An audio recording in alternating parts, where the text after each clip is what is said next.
Hello and welcome to Dateline New Haven on WNHH-FM, New Haven's home for community radio. I'm Paul Bass, and invite you to look behind the headlines and the stories that make New Haven tick. We've got a gentleman on the air today who has made New Haven tick for a long time, and actually, he makes this radio station tick. Tom Ficklin was one of the inaugural hosts of a WNHH Community Affairs program when we launched in 2015, and it's still going strong. It's one of our best shows, and such an important part of our city. But we're not here to talk about that. Today, Tom is on the other side of the console because Tom is also an alder, a New Haven City alder. He has been since last year when he was succeeded an alder who retired midterm, Shafiq Abdul-Sabor in Beaver Hills 28th Ward in New Haven. And Tom did this as sort of an elder statesman of New Haven after a whole career as a writer and thinker and community person. And now he's decided that after finishing that term, he's going to momish run for a whole term. He's actually going to continue being in the game. And Tom Ficklin is going to talk about that today. Thank you so much for coming on the air, Tom Ficklin. It's an honor to switch mics with you and ask you the questions. And we're not going to slip back, by the way. You're the guest, okay? Paul, good afternoon, and good afternoon. And glad to be here. Tom Ficklin, so you're finishing your first term as alder, Ward 28. There was a need. Someone had to step up. You did. You see what it's like after a whole career in public life, but not as an elected official. Why did you decide, Tom Ficklin, that you're actually going to run for a full term now? You're actually going to do this thing. You keep doing this thing. Why are you running again? Paul, you're absolutely right. I actually filed papers to run again this past January. Just to let people know that I wasn't just fulfilling the remaining months of Shafiq's term, and whether you want to say retired or resigned, one can quibble over those semantics. In terms of what motivated me, it's a long story, but it's tough to be brief about it. I'll say this, and we only have 25 minutes, so I'm going to have to answer your questions probably very cryptically, and some people might think not fully, but people can call me, email me for further information about why I'm. Or we could do fewer questions. You go. Well, no, do whatever you want. Okay. So why are you running again? Why are you sticking in? So, I would say when I saw the article in the New Haven Independent that evening on a Thursday of Shafiq's resigning, I did not have a cognitive thought. I'm a pretty brainy guy in my mind. Not trying to say I'm overly intellectual, but I realize where my emotions go. So I did not have an a brainy thought or a cognitive thought. I just had a feeling. So I had a feeling that I wanted to do it. So I could elaborate and fantasize and describe perhaps what the cognitive words might have been, but I just had a feeling that this was something I wanted to do. I won't say it was a calling. You hear a lot of the ministerial people talk about callings, but I won't say it was a calling, but I just had a strong feeling, Paul, that there's something I wanted to do. Not based on my past, not based on previous jobs, just a warm, it was even a warm feeling that I wanted to do it. So you did it, and it's a hard job being an alder. Everyone calls you, complains about stuff, although it's nice to know people. You're also supposed to fix problems. You're dealing with citywide issues, you're dealing with block issues.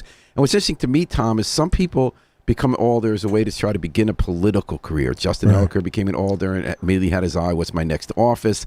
And then there are other people like yourself who see it as sort of a volunteer opportunity. You've spent your life in the city, involved in the city, and sort of like, you're stepping into the world to sort of help make decisions, not to sort of launch some career or seek power. Did that happen? What was it like being an alder in a term? Well, I would say just in terms of the first part of your question, in terms of the psychological dynamic, I would say my therapist might have said that I chose to be an alder because of my age. Sal Punzo is the oldest alder. I'm second. But so my point is that I think my therapist might have said, Tom, you probably threw your hat in the ring because you were concerned about ageism and being kicked to the curb and the elderly not being respected. So it's probably my therapist would say it was something of, are you still an old horse or can you still compete? Well, in the U.S. Senate or in presidential campaigns, you guys would be the kiddie corps.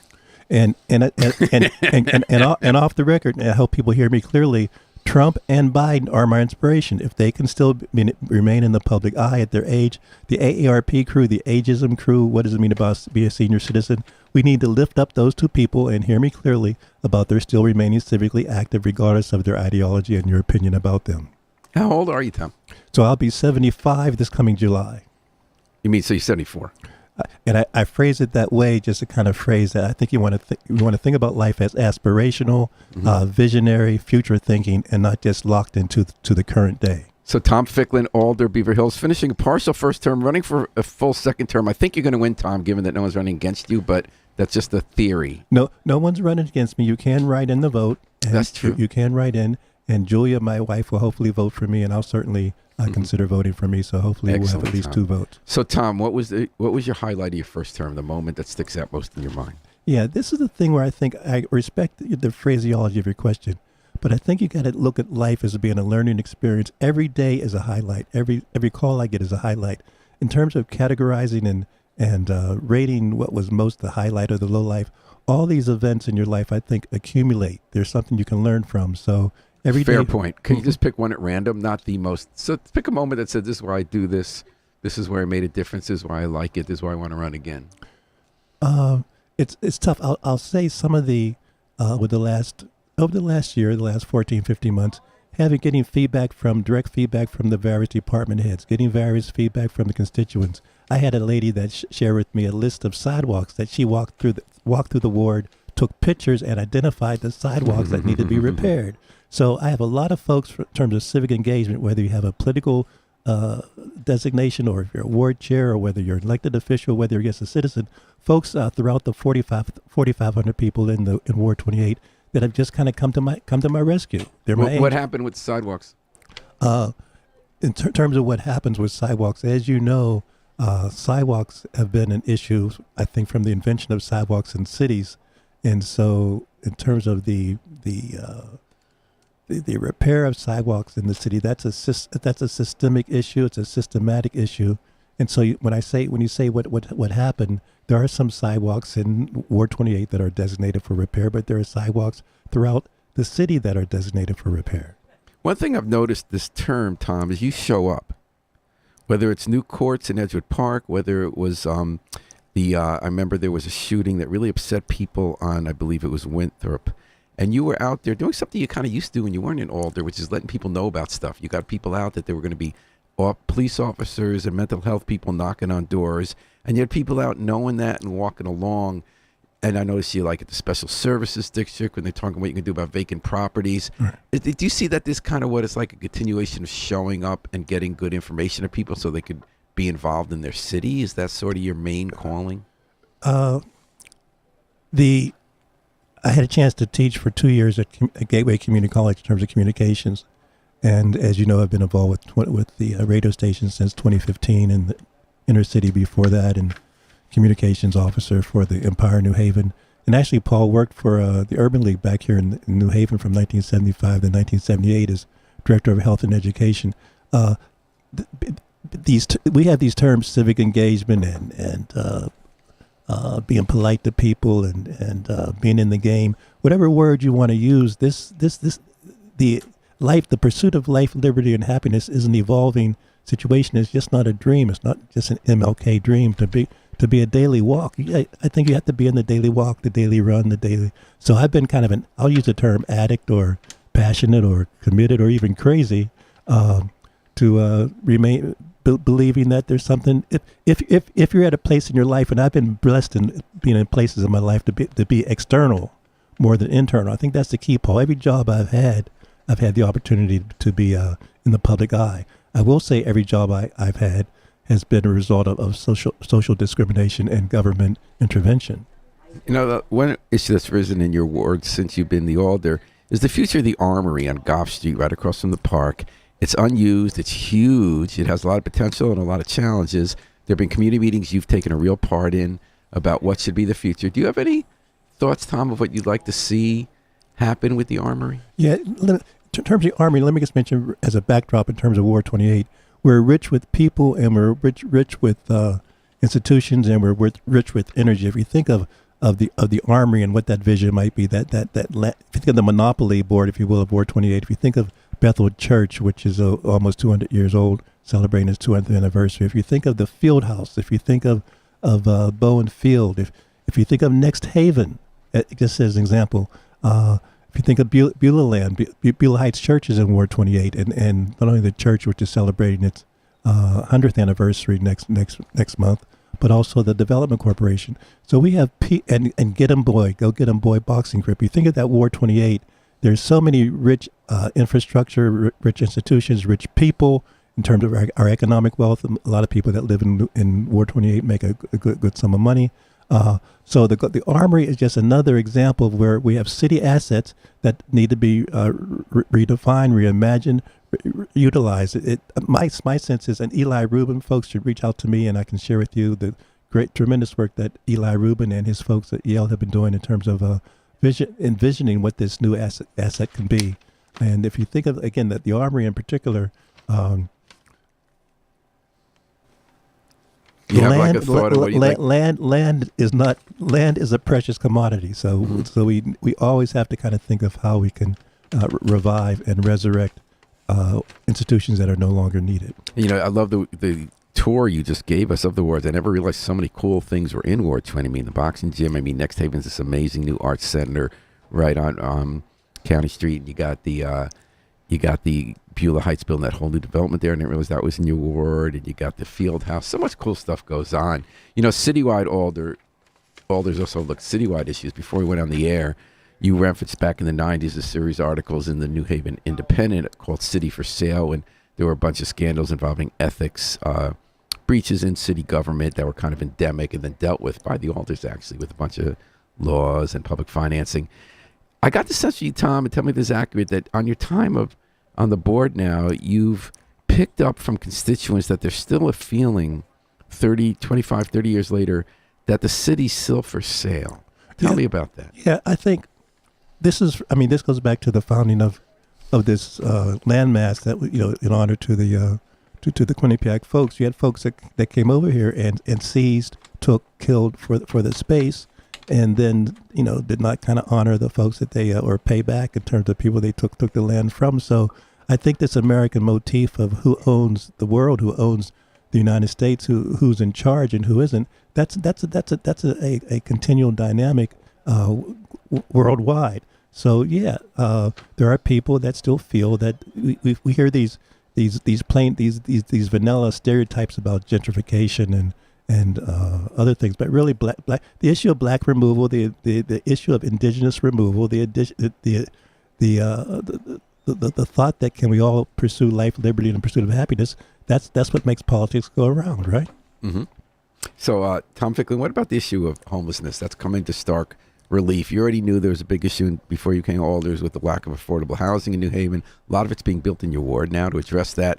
But what's come into public view in New Haven, as in cities throughout the country, from Seattle, Portland, even in Billings, Montana, there are these homeless encampments that it's spilling over. There's more homelessness. It's more visible. And cities and lawmakers like yourself have been faced with the question, not just how do we build more affordable housing, but how we deal with people who don't want to go into housing. They want to camp outside. A lot of them have severe mental health and drug addiction challenges, and that some don't for sure. How do you feel about these tent encampments? Should they be left up? Should there be a certain place they go? Should we have safe injection sites attached to them? As you've watched citywide, luckily I haven't seen it in your ward, but we've seen it citywide by the Boulevard. We've seen it citywide even on the Green. We saw it on. What's your take on it? What should we do? Paul, I know we only have 10 more minutes to go. So, what I'm about to say, I don't want to be perceived to be a communist or a socialist. That's allowed. But so ask yourself, what would we need to do to put everybody that works for the housing authority in New Haven out of work?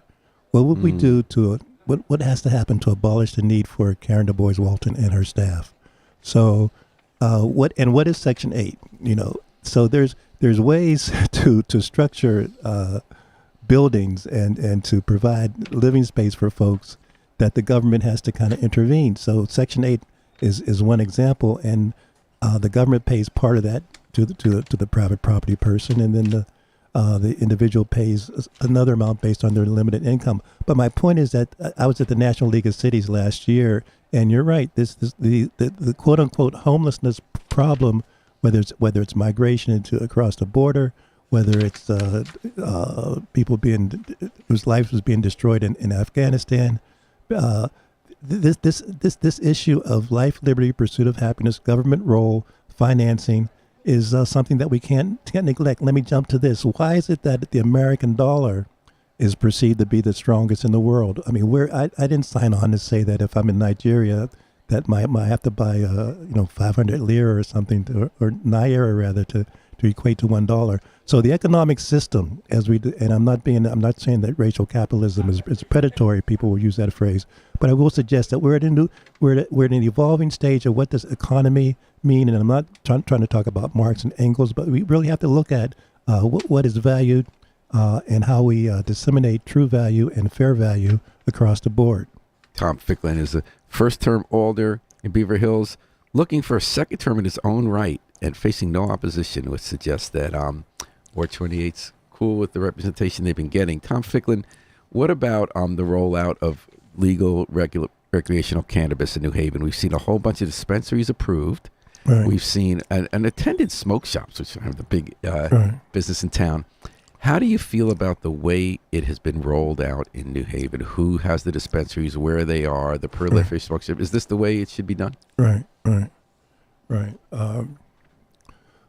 Paul, this issue of plant medicine, again, when I came on the show, when you could receive your invitation and was pleased to kind of be here, I'm committed to kind of trying to give some historical context answers, because there's no one-offs here. This is a continual thing. So the issue of plant medicines, psychedelics, alcohol, tobacco, think of all these coffee, tea, the stimulants that society and civilization has garnered, manufactured, commodified, and shared and sold to people to make us feel better. So the issue is deeper than cannabis, or whether you're in tinctures, or whether you like honey, or whether you like THC. This issue is much deeper than just the. Although I was interested in hearing you and Harry talk about honey THC before we came on. I didn't know that was a thing. Yeah. So on Monday, Jordan's Law Shower will be on the show at 11 o'clock. We'll talk about psilocybin/mushrooms, but again, literally mushroom. We have plants that have been around for civilizations that have encouraged us to be